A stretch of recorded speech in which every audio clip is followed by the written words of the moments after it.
back in Photoshop, you're going to be making a postcard. I really actually don't need layers, so I'm going to Command R, turn my layers off. Here's my layer palette. Let's look at something. While we have the layer palette here, I'd like to show you ways to organize and ways to have better work. If these little icons are too small, you like to see them and you like these icons, you have an option here. By the way, if you didn't notice, there's this little bar here, this little tab. There are more options to do things, and one of them are the panel options. And so you can have like large or no thumbnails or large ones. I'm going to say large thumbnails, and so now you can really kind of see, because we're going to be looking at a layer mask and we'll be seeing what that does. So anyway, that's something you can do. I'm going to kind of tuck it over to the side here. Come on, no, I didn't want you there. I want you just over here. Okay, so this is a photo I got off of the internets, and it is of a seagull at the beach, and I would like to put in a sandcastle. We are making a postcard, so my postcard is going to be at the beach. All right, and your assignment is going to be to incorporate a minimum of 5 different images all onto one postcard. So 5 different photographs somehow incorporated. It can be fanciful, it can be realistic, it's up to you. But so I'm going to start with a sandcastle, okay? So let's say I like this sandcastle here, and I'm going to put it over here somewhere, and in the end I realized I think the bird is going to be in the way. Okay, so we have this option. This is one of the things I wanted to show you. You do not have to use the clone stamp tool, but I want you to see what it does, because there may be times you need this, or there might be just the right photo but with something that you want to get rid of. The clone stamp tool, it's over here. When I hover over it, clone stamp tool, paints with pixels from another part of the image. Great. Let's see it in action. If I click right away, I get an error. It says to use the clone stamp tool, you've got to first select an area. Okay, how do you select? Alt key, and you get this like bullseye. So let's say I'm going to pick from over here. Then I'm going to come over here, and I get like a little, see that? It kind of gives this little ghosting effect of where it's going to go. I'm just going to put it right here, and I'm just going to get rid of this bird. Right? It's like awesome. Yeah, that easy. Now, of course, it was kind of an easy picture of things to get rid of, but you can. So let's say, oh, I don't like these little blemishes. I know in my mind what's going to go up here at some point, so I know I want to get rid of that. So I'm going to change the size of my brush. That was like I right-click. It's just like any other paintbrush, really. So I right-click, I get my paintbrush options. I'm going to hit my Alt key to select from an area. I'm going to say select like from over here. By the way, you can see that I have kind of a crappy resolution image, but it's served me all these years. I'll just keep using it. Anyway, so I could clone out other stuff and debris in the water that I don't like. It's the waves, but maybe I find it distracting. So I could get rid of that. I'm going to clone from this area this time, and I'm just going to put it over there. Yeah, that's all. Okay, so that's the clone stamp tool. It copies from one part of an image to another part of the image. You can actually, an option you have is to choose from the current layer, all layers, just the layer that is below. I would say current layer is usually the best way to go. That way you don't get confused. All right, now it's time to play with the sandcastle. So a couple of things. I could use my wand tool and select by color and hold my shift button down and just start going like this and getting rid of the blue sky, right? I could do that. It's going to cut into my sandcastle a little bit if I hit delete, and it kind of gives it these hard kind of jagged edges. So let's not do that. Let's learn how to use a layer mask, because it's a great tool. I already said it's a great tool. I already said it's the most powerful tool in Photoshop pretty much. So let's use it. The layer mask is this right here, little button. It looks like a little white square with a black dot in it. It says add layer mask. That's one way to add a layer mask. Oh, I got things linked. I don't need any links.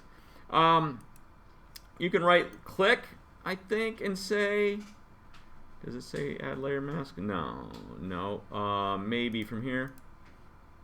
You might be able to, I know you can do it from up here, layer mask, reveal all or hide all. To me, the easiest thing is just go right here, this white square black dot, and it puts this thing. This is a layer mask.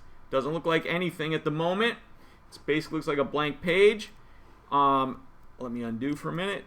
Let's pick a color here, red, and a color here, yellow.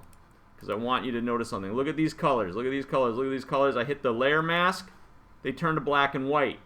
A layer mask only works with black and white and shades of gray. You use a paintbrush to paint things away. It masks it. The black hides, and if I'm using white, it brings it back. So it's not an eraser. Right? If I erased it, it'd be gone. If I use the layer mask, if I make a mistake, I can bring things back. Okay? I can make my brush size bigger to start. Then I can make my brush size smaller, and probably a soft-edged brush, because a soft-edged brush, one problem with compositing images is that often what happens is the edges get too hard, and it becomes obvious that something was cut out and removed. And part of that is not having your edges soft enough.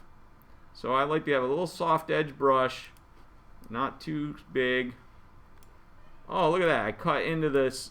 So X key, by the way, X key flips your colors on the keyboard. X key, white will bring it back. White brings it back. X key, black hides it. Okay? So I would continue with this and doing it the way that goes. And I'm just going to do this quickly because you don't need to see me paint this out. It's not that important in this step. Okay? So then I would take that out, all the blue sky. I'd zoom in, right? Zoom, spacebar and command key, zoom in, hold my hand, the spacebar down, get my little hand, move around. So the other nice thing about the layer mask is it's a great way to let one thing fade into another. So I stole this from the internets, Mr. Veracali. He doesn't know that I've been using his sandcastle for about 10 years. So what I'm going to do is increase the size of my brush. I'm going to start by just painting this out.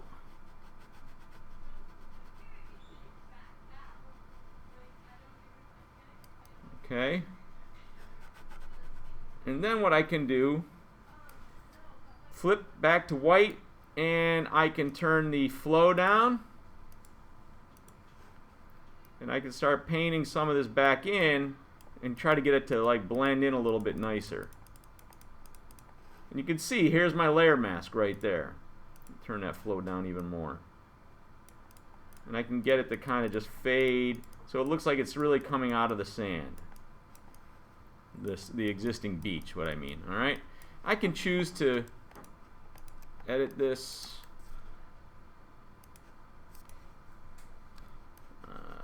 Get rid of that. Anyway, you get the idea. We're compositing images. We're making a composite. We're putting two images together, compositing the images. Now, part of the problem is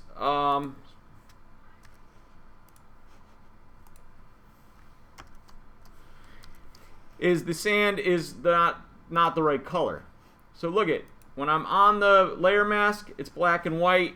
When I'm on I have my colors back and I'm working on, so if I go with my paintbrush, I'm working on the thing right there, right? On the photo. Layer mask, photo. You can see it gets highlighted, so it's important to know. Layer mask, okay, you got to keep track of that. Okay, so the color is a little off. So let's learn about Hue Saturation tool. I think we maybe looked at it once. It's an adjustment tool under Hue Saturation. And what we can do is basically change the hue. So if I change it, that doesn't look like beach color at all. So I'm going to just kind of shift it. It was a little too red, and maybe the saturation was a little too strong, so I turned the saturation down a little bit. Saturation is the intensity of color, so that's a lot of saturation. No saturation, right? No color at all. It's gray. No saturation. High saturation. So I'm just taking it down just a little bit. You're always best to work in subtleties, and I could lighten it up a little bit if I want. Lightness and darkness, right? Completely light, right? Really minimal amounts, because it can make things look really blown out. Anyway, so I'm basically just looking and saying, can I make this look a little bit more like the color of the sand that's there? And that, to me, shifted it just enough. So I can undo. Command Z, undo. Yeah, see how red that is? And then let's redo it. Yeah, much better. Okay, great. Mr. Ray, that was a long time. Sorry, but we got lots to cover. I'm going to just kind of move this sandcastle over a little bit. So I want to add another element. Remember I said we're going to be adding more elements to this? By the way, you don't need to worry about sets and groups yet. We will learn that at some point. So, the other funny thing is, so yeah, I've been using these photos, this image, this lesson, I don't know, it's quite possibly 20 years now. This kid is like, he has his own kids probably now. He's like some 30-year-old guy. I always think that's kind of weird when I look at him. I think of this little red-haired kid who was like some childhood model, you know, getting photos taken with his beach ball, and here Mr. Rady using his face over and over again every year. I don't know if anyone else finds that interesting at all, but I do. So, layer mask, right? I want to get rid of the blue again. Layer mask. So this time I'm going to use a combination of things I know how to do. One, I'm going to use the magic wand tool. I'm going to select with blue, and I'm just going to select, let's actually turn this up to 30, and I'm going to just shift click this and get as much of this blue as I can. And if anyone has good eyes on them, they may have noticed a slight problem. I'm taking some of the beach ball, but I don't care because it's going to be a layer mask. The layer mask, I put it on there. The layer is ready to go. So now this is the photo. Blue is selected. Jump to my layer mask. Alt delete. I just filled it, so that was even quicker than painting. And now I just got to go back in and deal with the details with my paintbrush. Go back with my brush. X key. White paints it back in. Black hides. White reveals. Flow down too much. So, oh, I don't need it that big. Yeah. Anyway, so then I would just take time going back in and cleaning stuff up. And this is a great picture to work with, something like this, because you can really see all that blue jaggedy stuff that you got to get rid of. If your brush is too big, you can't get your detail, so it's gonna be a little bit of push and pull. So, but anyway, and I'm not going to do the whole thing for you. I'm just going to do enough for you to get the idea, right? So X key to flip between black and white, paintbrush, going around the edges, getting rid of the background. So I want him to look, with a soft edge, it'll look like he's in the picture, right? If he's with the halo, the blue halo is not convincing. So then I just got to go and clean this up. Is that a different sandcastle? It is a different sandcastle. Yeah, let me turn it off.